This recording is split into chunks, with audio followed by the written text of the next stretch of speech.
Только что окончилась игра Гилель против Мустанга. Гилель одержал уверенную победу со счетом 8-1. И рядом со мной сейчас находится один из игроков команды Гилель, Дато Леманжала.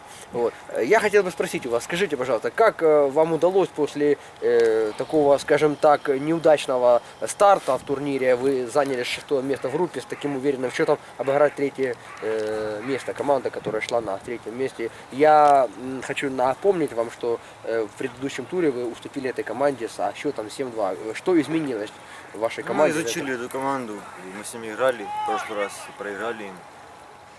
Тренировались, как бы все собрались, настраивались совсем по-другому на эту игру. Совсем по-другому. Собрались, Скажите, для вас сегодняшний результат стал неожиданностью или этот счет был прогнозирован? честно, считались как фаворитами. Просто в той игре им повезло.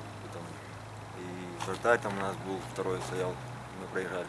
Сегодня все пришли, играла вся основа и обыграли их спокойно. Счет показывается 8-1. Скажите, пожалуйста, кого из оставшихся команд вы считаете фаворитами на завоевание трофея? Все фавориты, игра покажет. Сейчас все остались самые сильнейшие. 4 самые сильные команды, я не могу никого выделить там. Дать оценку организации турнира можете? Да, хорошая организация, молодцы, очень приятно играть здесь. Все есть, судейство, операторы, даже интервью, которые уже придумали. Спасибо большое Александру Толстому, хороший организатор, все хорошо сделал. Спасибо. Спасибо вам большое за участие. Спасибо и вам.